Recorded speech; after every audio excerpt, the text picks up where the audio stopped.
Maya's fingers were turning blue. She shoved them deeper into the pockets of her denim jacket, but it did nothing against the December wind slicing through downtown Detroit. $18. That's all she had left, crumpled in her right pocket next to a dead phone. In her left hand, she clutched the only thing that mattered, her Aunt Rose's quilt, faded and worn but still holding warmth. The streets were emptying fast. Smart people were heading home, away from the storm rolling in. Maya wasn't smart people.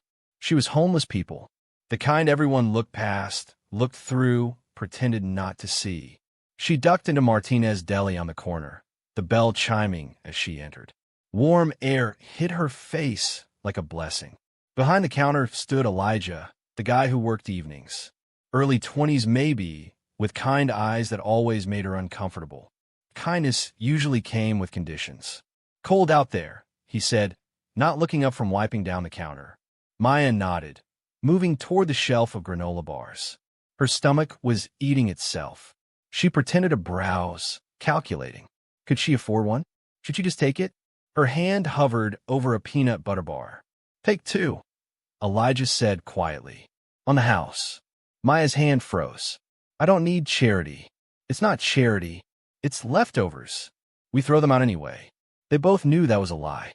Maya grabbed one bar, left a crumpled dollar on the counter, even though it cost $2.50, and walked out before he could say anything else, before that kindness could become a debt.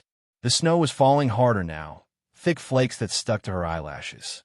Maya pulled Aunt Rose's quilt tighter around her shoulders. It smelled like her still, somehow, like cinnamon and safety and everything Maya had lost 2 years ago when cancer took the only person who'd ever wanted her. "This will keep you safe," Aunt Rosa had said, pressing the quilt into Maya's hands on her final day. "As long as you have this, you have me." But it couldn't keep her safe from the foster system, from aging out at 16 with nowhere to go, from the streets that swallowed girls like her whole. Maya was heading toward the abandoned warehouse on Porter Street when she saw her. An old woman, maybe 70, wandering down the sidewalk in nothing but a thin nightgown and slippers. Her white hair was plastered to her head with snow, and she was turning in circles, confused, calling out, "Robert? Robert, where did you park the car?" People rushed past. A businessman in a wool coat looked at her, then away, walking faster. A couple crossed the street to avoid her. Everyone had somewhere to be, someone waiting. Everyone except Maya. She should keep walking. That's what survival looked like. You took care of yourself because no one else would. Maya had learned that lesson in 6 different foster homes, learned it on cold nights in doorways, learned it every single day for 2 years. But the old woman stumbled, and something in Maya's chest cracked open. "Ma'am." Maya approached slowly, hands visible. "Ma'am, are you okay?" The woman turned, and Maya saw the confusion in her eyes. That lost, terrified look. She'd seen it before in Aunt Rose's final months, when the morphine made her forget where she was, who Maya was, what year it was. "Have you seen Robert? He went to park the car, but I can't find him. It's our anniversary dinner." The woman's voice trembled. 42 years today. Maya's heart sank. This woman needed help. Real help. "Let's get you somewhere warm. Okay? Do you know your address?" Address. The woman looked around, and fear flooded her face. Where am I? This isn't Robert." Maya pulled out her phone. Dead. Of course it was dead. She'd been charging it at the library, but they closed at 6. She looked around for someone to help, waved at a passing car.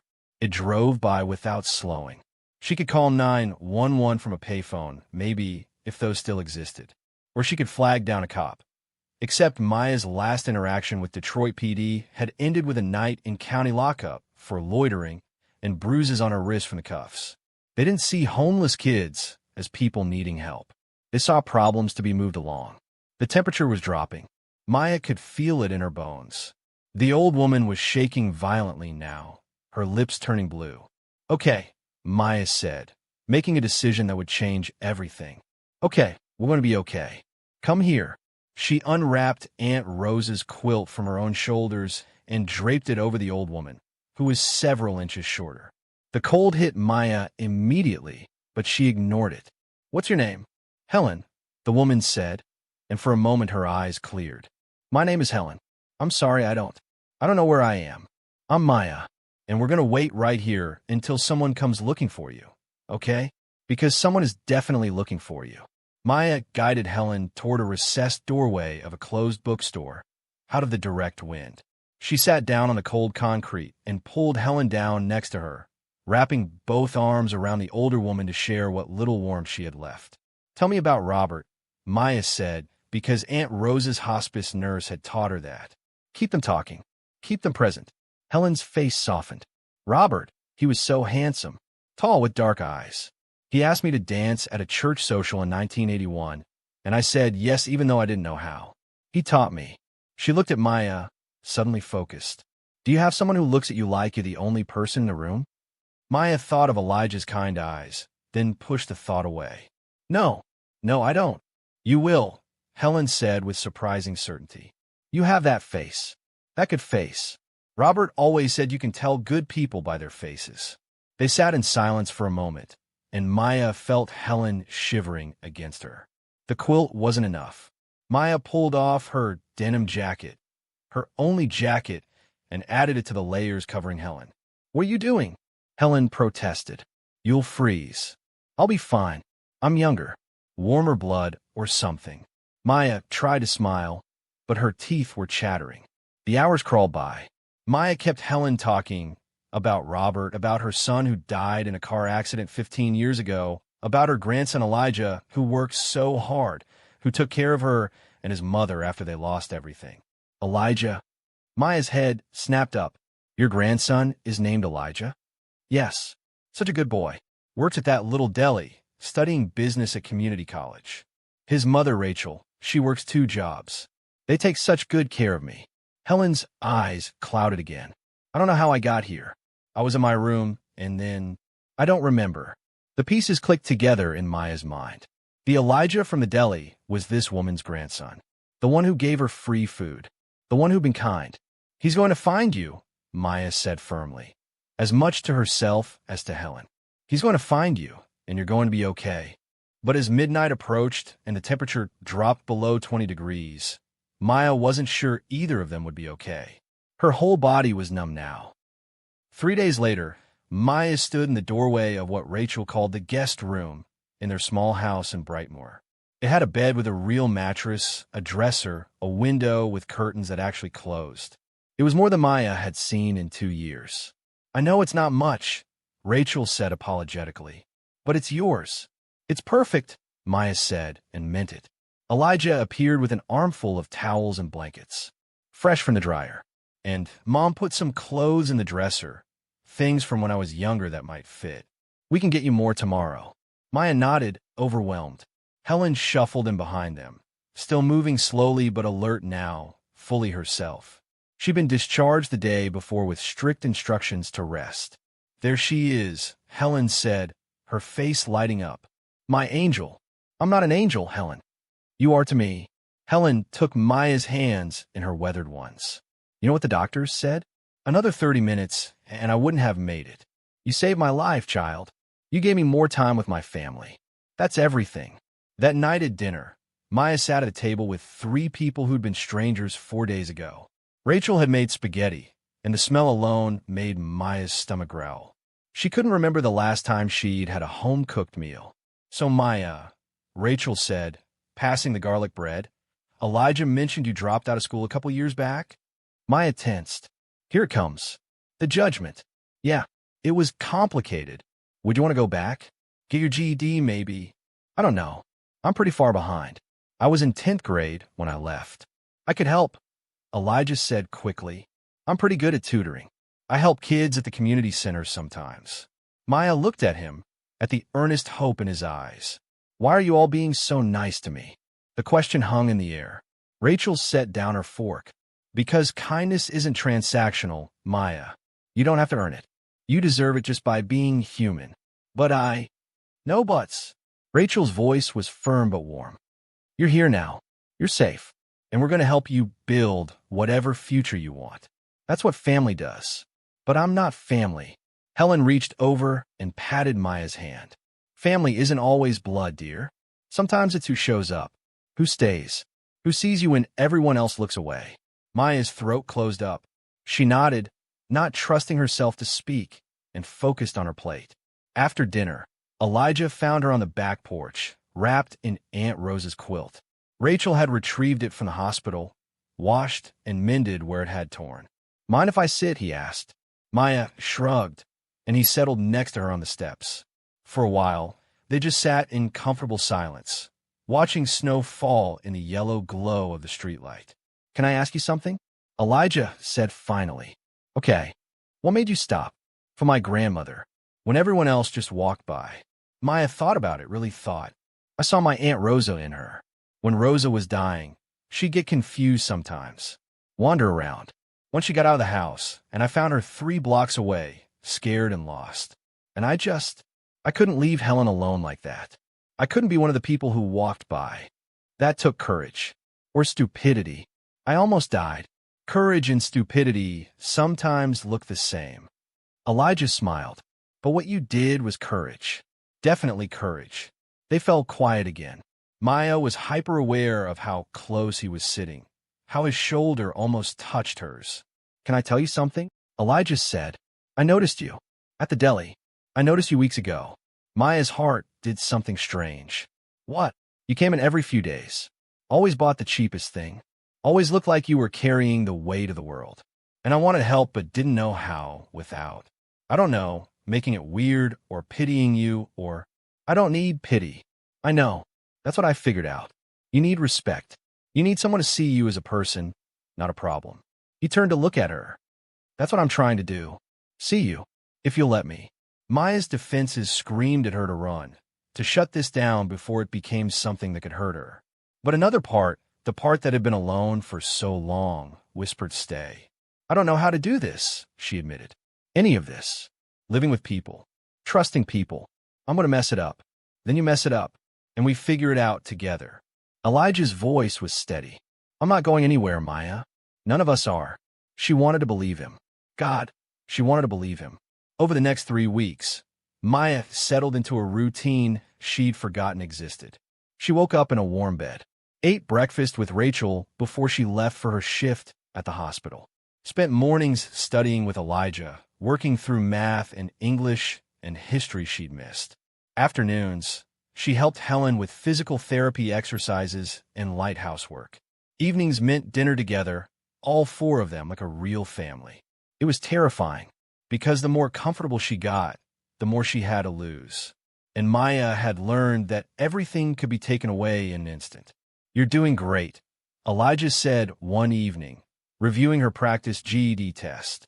"Seriously, Maya, you're going to pass this easily." They were sitting at the kitchen table, close enough that their knees touched under it. Those moments have been happening more often. Casual touches, lingering looks, the air between them charged with something neither acknowledged. "I got most of the math wrong," Maya said, trying to focus on the test and not on how good Elijah smelled, like coffee and clean laundry. "You got 60% right, and you haven't been in a classroom in 2 years. That's amazing."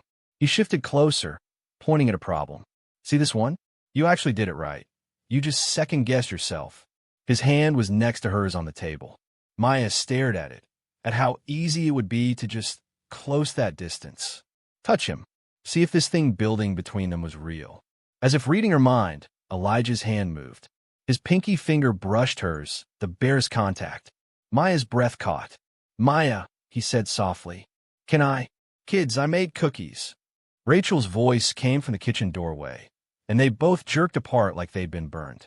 Rachel stood there with a plate of chocolate chip cookies, looking between them with barely suppressed amusement. "Did I interrupt something?" "No," they said in unison, too quickly. Rachel just smiled. "Well, there are cookies when you're ready." She left the plate and disappeared back into the living room. Elijah and Maya looked at each other and burst out laughing, tension broken. "That was smooth," Maya said. "So smooth. I'm a master of timing." But later that night, when everyone else was asleep, Maya lay in her room and replayed that moment. The almost touch, the almost more, and she realized with startling clarity that she was falling for Elijah, falling for this whole family, falling into a life she'd never thought she could have. and that scared her more than any night on the streets ever had. The breaking point came 6 weeks in. Maya was at the kitchen table studying when her phone rang. A replacement Rachel had bought her, insisting she needed one. The number was unfamiliar, but Maya recognized the area code. Detroit Social Services. Is this Maya Torres? Yes. This is Amanda Chun from Child Protective Services. We have a situation with one of your former foster siblings, Sierra Martinez.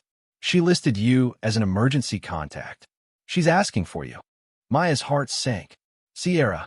They've been in the same group home 3 years ago, before Maya got placed with Aunt Rosa. Sierra was 15 now, and if CPS was calling, something bad had happened. What's wrong? Is she okay? There was an incident at her placement. She ran. We found her, but she's refusing to go back. She says she'll only talk to you. Can you come down to the office?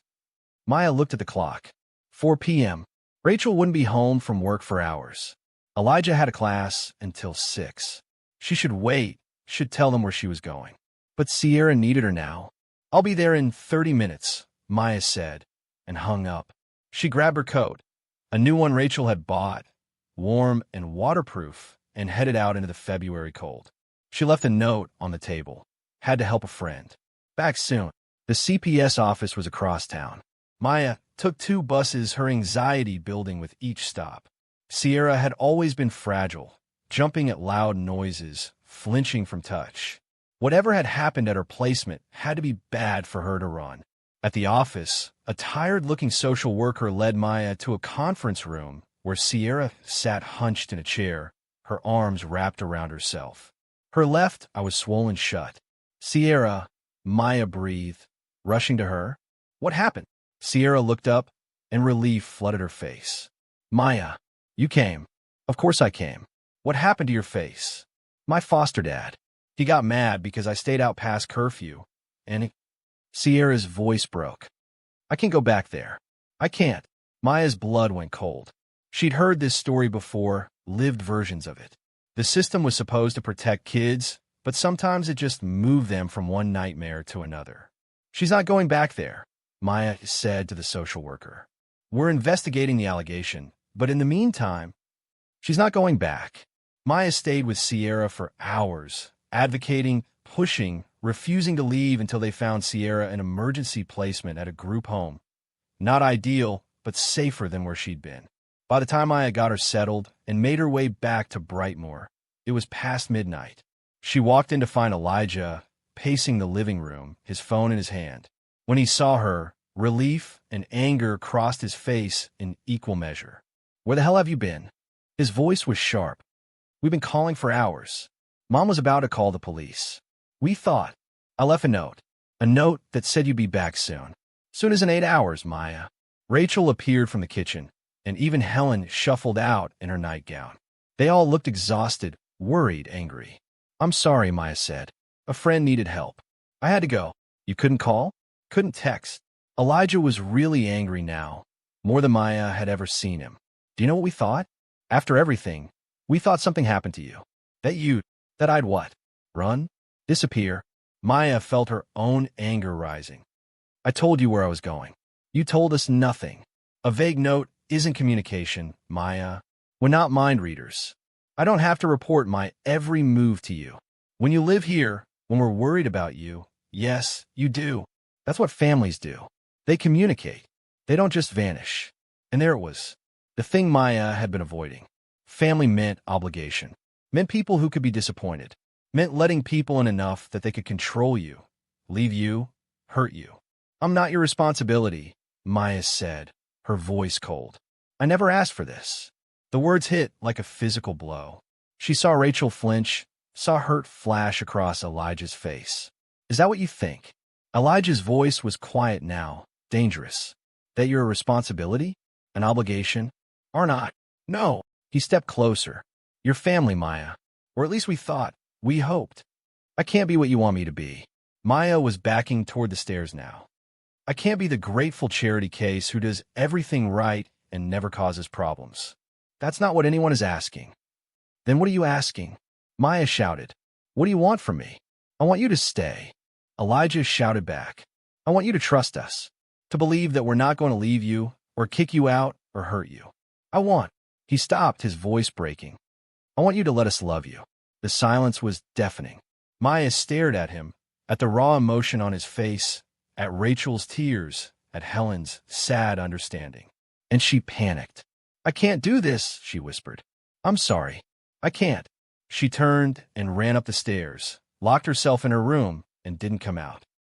Maya sat on her bed in the dark. Aunt Rosa's quilt wrapped around her shoulders and cried. Not the quiet, controlled tears she'd learned to manage on the streets, but ugly, gasping sobs that shook her whole body. Because Elijah was right. She was sabotaging this, pushing them away before they could leave her first. It's what she always did, had done in every foster home, every placement, every time someone got close. Better to be alone by choice than abandoned by circumstance. But God, she was tired of being alone. A soft knock on the door. Maya, Helen's voice gentle. Can I come in, dear? Maya wiped her face. It's your house. The door opened slowly, and Helen shuffled in, settling carefully on the edge of Maya's bed. For a long moment, she just sat there, saying nothing. Then she took Maya's hand. You know what I see when I look at you? Helen said. I see a girl who's been brave for so long that she's forgotten she's allowed to be scared. A girl who's held up the world on her shoulders and doesn't know how to let someone else help carry it. I don't know how, Maya whispered. I don't know how to trust that this is real, that you won't wake up one day and realize I'm not worth the trouble. Oh, child. Helen's eyes filled with tears. You think you're trouble? You, who saved my life, who stayed with me when you had every reason to walk away, who gave me back to my family. That was different. How? Because Maya struggled to find the words. Because that was one night. This is every day of me here, taking up space, using your resources, being a burden. You're not a burden. You're a gift. Helen squeezed her hand. After my Robert died, after my son passed in that accident, I thought the world had no kindness left in it, just loss and pain. Then you came along and proved me wrong. You showed me that there's still good in this world, still people who see someone suffering and choose to help. But what if I mess this up? What if I'm too broken to be part of a family? Sweetie, we're all broken. That's the secret nobody tells you. Every single person in this house has cracks and scars and pieces that don't quite fit right anymore. Rachel lost her husband when Elijah was 5. Worked herself to exhaustion, keeping them afloat. Elijah has anxiety so bad some days he can't get out of bed. And me?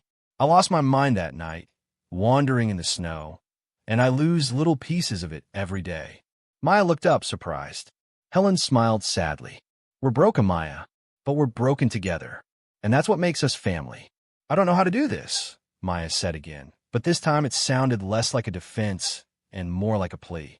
Then we'll teach you, one day at a time, one moment at a time. Helen stood slowly, bones creaking.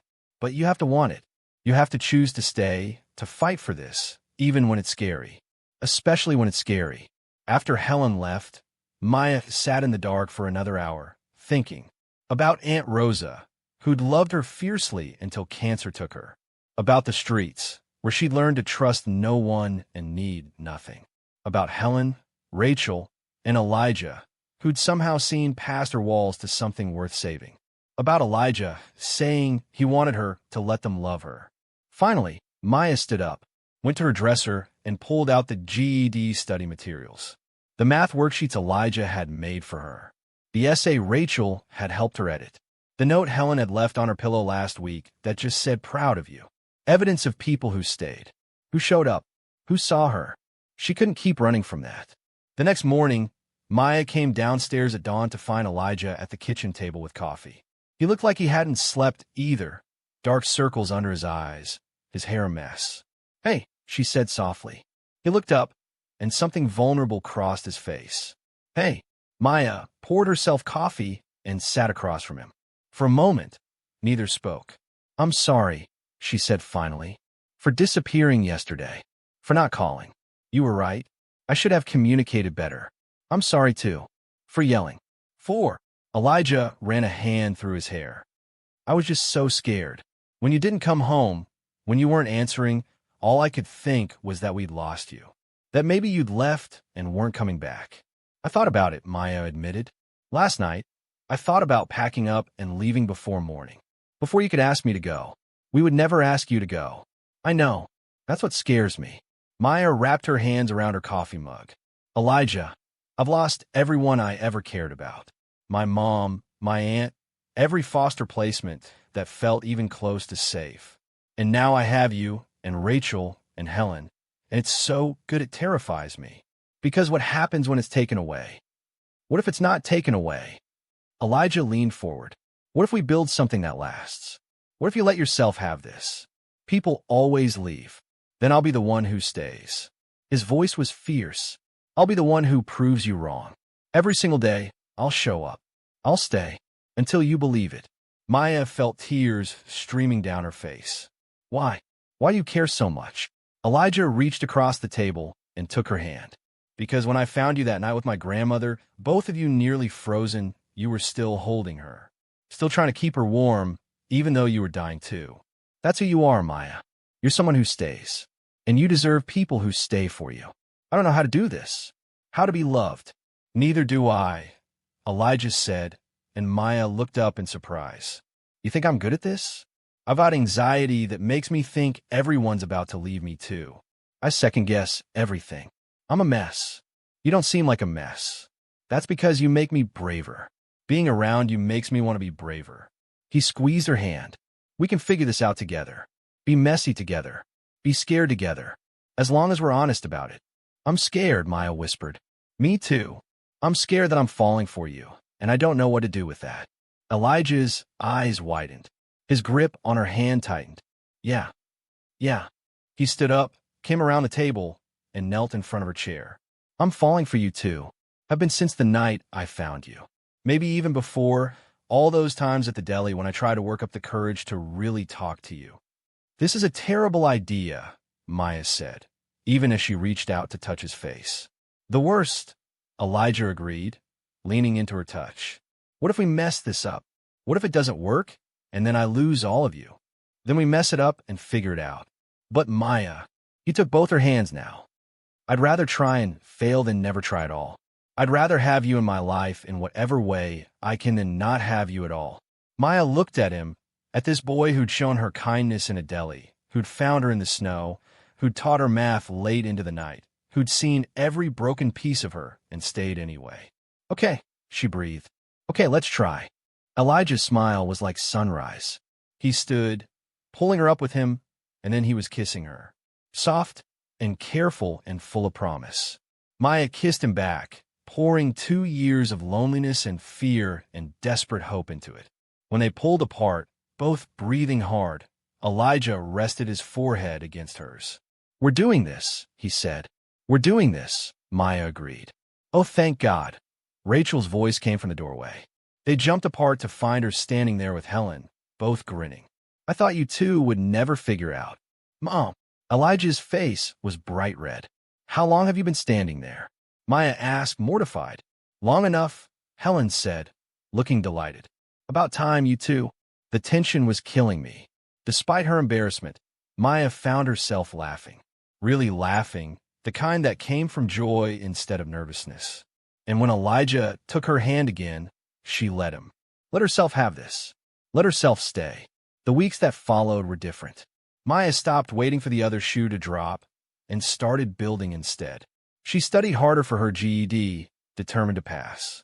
She opened up in small ways, sharing stories about Aunt Rosa, about life on the streets, about the things she'd seen and survived. And Elijah, Rachel, and Helen listened without judgment, without pity, with only love.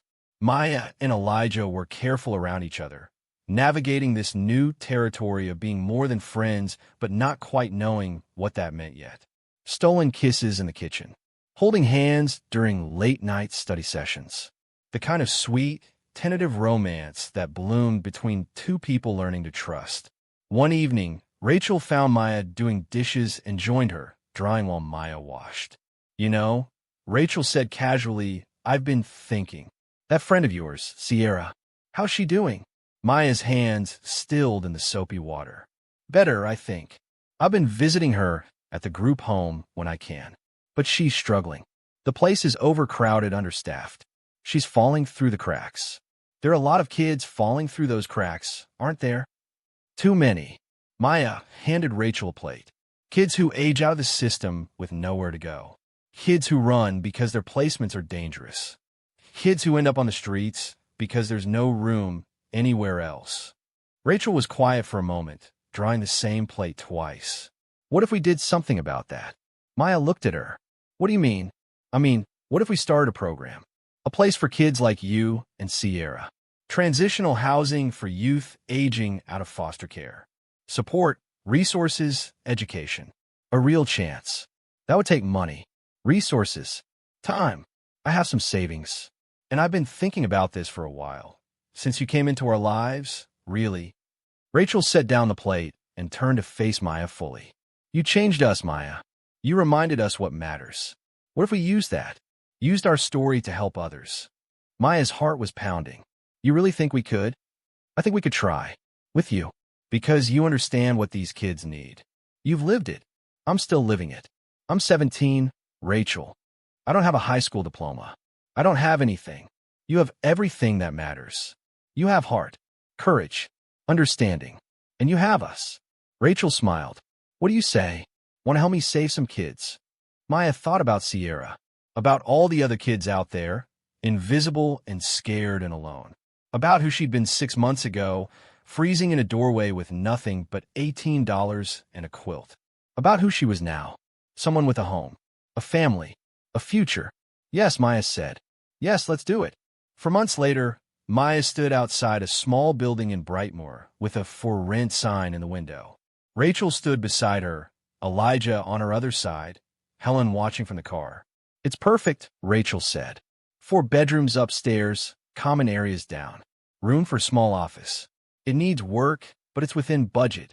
Maya stared at the building, her mind racing. This could be real. A place for kids with nowhere else to go. A place where they'd be seen, valued, helped. What will we call it? She asked. Rachel smiled. I was thinking Rose's house. After your aunt. The woman who taught you that love means staying. Maya's eyes filled with tears. She would have loved that. I know. Rachel put her arm around Maya's shoulders. This is happening because of you, you know. Because you chose kindness that night. Because you stayed with my mother when you had every reason to walk away. That one choice created all of this. No, Maya said, leaning into Rachel's embrace. It's happening because you chose kindness too. You took me in. You all did. You showed me what family could be. Elijah took her hand, squeezing gently. In the 6 months since that frozen December night, he'd kept his promise. He'd stayed. Every day, in small ways and big ones, he'd shown up. And slowly, Maya had learned to believe in it. So we're really doing this? Maya asked. We're really doing this, Rachel confirmed.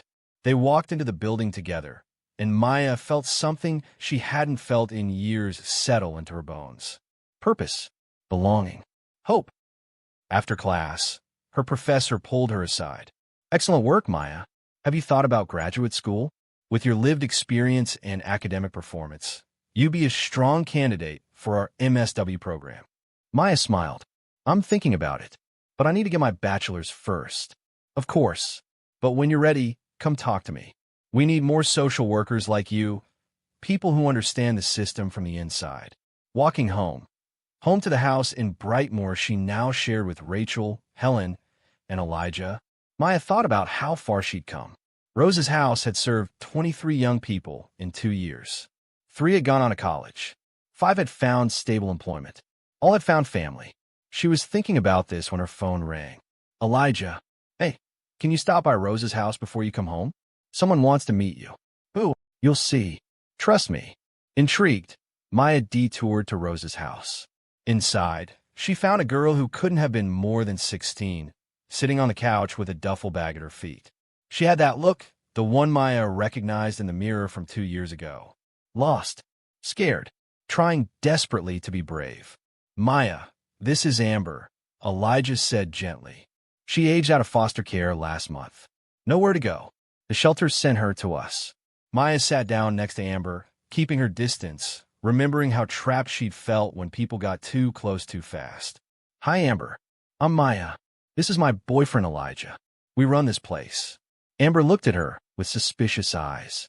The lady at the shelter said you were homeless once. I was. For 2 years. So you get it? What it's like? Yeah, Maya said softly. I get it. Amber's walls cracked just a little. Is this place for real? Like, I can really stay here? No catch. No catch. Just house rules. Treat people with respect, contribute to chores, work toward your goals, whether that's school or work or therapy. As long as you're trying, you have a home here. How long can I stay? As long as you need. Amber stared at her, trying to determine if this was a lie. Maya knew that look too. The inability to trust good things. I know it's scary, Maya said. Trusting people after the systems failed you. Believing this might be different. But I'm going to tell you something someone told me once. Family isn't always blood. Sometimes it's who shows up, who stays, who sees you when everyone else looks away. She pulled a house necklace out from under her shirt, showing Amber. This is Rose's house, named after my aunt, who taught me that love means staying. And we're going to stay for you, Amber. Every day, we're going to show up. Until you believe it. Amber's eyes filled with tears. I don't have anything. No money, no stuff, nothing. You have you, Maya said. And that's enough. You're enough.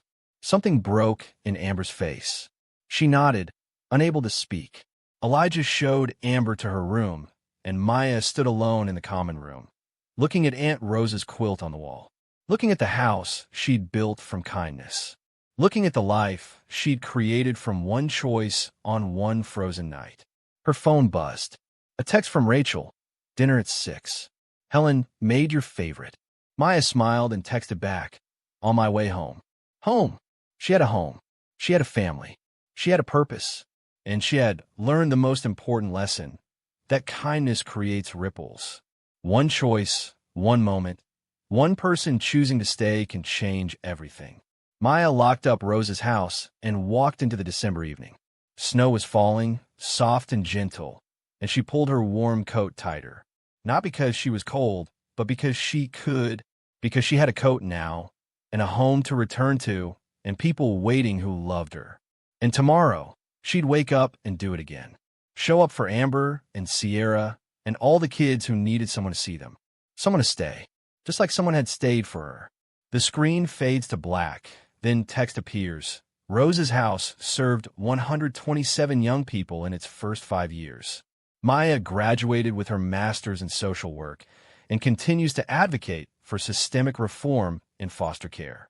She and Elijah married in 2027. Helen lived to see it all, passing peacefully in 2028 surrounded by family. The ripples continue. And then, one choice can change everything. One person choosing to stay can save a life. Be that person. Choose kindness. Choose to see. Choose to stay. If this story touched you, please like this video, subscribe to our channel, and leave a comment sharing how you've experienced the power of kindness in your own life. Your story matters. You matter. And together, we can create more ripples of hope in this world.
1 year.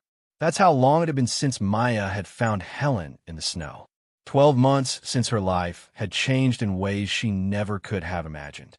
She stood now in front of Rose's house, watching as the last construction crew packed up their equipment. The building had been transformed. Fresh paint, new windows, warm lighting that spilled onto the snow-covered street. Inside were 4 bedrooms, each with a real bed and dresser. A kitchen with a table big enough for everyone to sit together. A common room with couches and bookshelves and a space that said you matter, you belong, you're home. "It's beautiful," Sierra said beside her. At 16 now, Sierra had been the first resident of Rose's house 3 months ago. She'd flourished here, started therapy, enrolled in online school, even started smiling again. "You did this, Maya." "We did this," Maya corrected. "All of us." Because it was true. Rachel had worked tirelessly, navigating nonprofit paperwork and fundraising. Elijah had built the website, managed social media, spread the word. Helen, despite her age, had volunteered weekly, becoming a grandmother figure to every kid who walked through the door. And Maya had passed her GED with honors, enrolled in community college for social work, and become the voice for kids who'd lost theirs. 5 minutes until the ceremony. Rachel called from the doorway, looking happy and exhausted in equal measure. Maya took a deep breath. Tonight they were officially opening Rose's house to the public, unveiling the plaque, sharing their story. Local news was coming. City officials, donors, people who could help them grow this beyond one small building in Brightmoor. "You ready?" Elijah appeared at her side, slipping his hand into hers. A year together, and that simple touch still sent warmth through her. "Nervous," Maya admitted. "You're going to be amazing. You always are." He kissed her temple. "My brave girl." "Your brave girl," Maya repeated, smiling. She liked being his, liked belonging to someone who chose her every single day. Inside, the common room was packed. Sierra sat with 3 other residents. Marcus, who'd aged out of foster care at 18 with untreated mental health issues. Jasmine, a 15-year-old who'd run from an abusive placement. And Tommy, 16, whose parents had kicked him out for being gay. For kids who'd had nowhere else to go and now had a home. Helen sat in the seat of honor, looking radiant despite her years. Rachel stood at the front of the room, preparing her notes. City Councilwoman Davis was there, along with reporters, social workers, and donors who'd helped make this possible. And in the corner, carefully framed on the wall, hung Aunt Rose's quilt. The quilt that had saved Helen's life. The quilt that had started everything. "Everyone, thank you for coming," Rachel began, and the room quieted. "A year ago, on a December night, just like this one, my mother Helen wandered away from home, confused and lost. She was minutes from death when a 17-year-old homeless girl named Maya found her. Maya had nothing. $18, a dead phone, and her late aunt's quilt. But she had something more important than any of that. She had compassion. She had courage. And she had the choice to see someone in need and stay." Rachel's voice caught with emotion. "Maya wrapped my mother in her only possession of value and held her through the coldest night of the year. Both nearly died, but they survived. And in surviving, they taught us something essential. That family isn't blood. It's who stays when things get hard. It's who sees you when everyone else looks away. It's who chooses to love you, day after day, even when it's difficult." She gestured to the room. Rose's house exists because of that choice. Because Maya showed us what's possible when we choose kindness. When we choose to stay. This house will provide transitional housing, counseling, education support, and most importantly, family for young people aging out of foster care or experiencing homelessness. No kid should be invisible. No kid should be alone. And as long as Rose's house stands, no kid will be. Rachel motioned for Maya to come forward. "Maya, would you like to say a few words?" Maya stood on shaking legs and walked to the front. She looked out at the faces, some familiar, some new, all watching her with expectation. A year ago, she would have run from this. Now she stayed. "I don't really know how to do speeches," she started, and nervous laughter rippled through the room. "But I know how to tell the truth. So here's the truth. A year ago, I was nobody. I was invisible. I walked past hundreds of people every day, and not one of them saw me. I was a ghost in my own life, just trying to survive until the next day.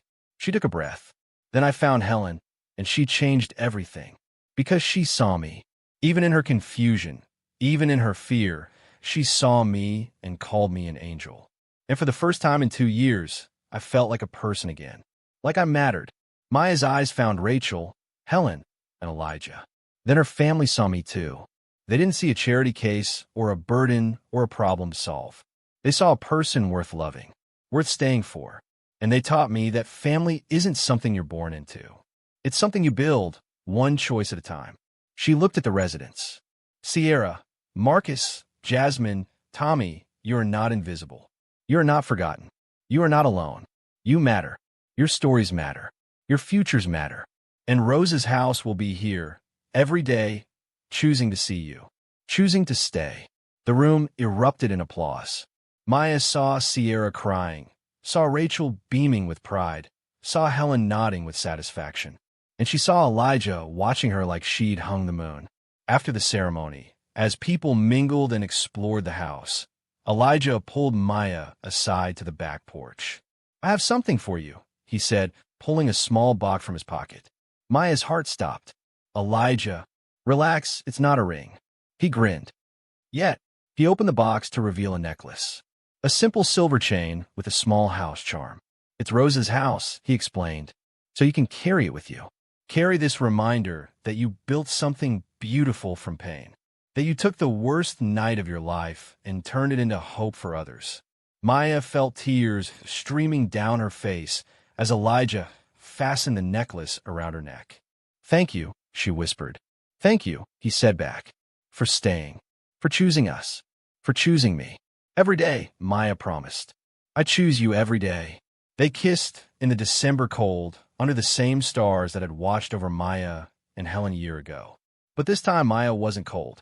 This time, she was surrounded by warmth, the warmth of love, of family, of home.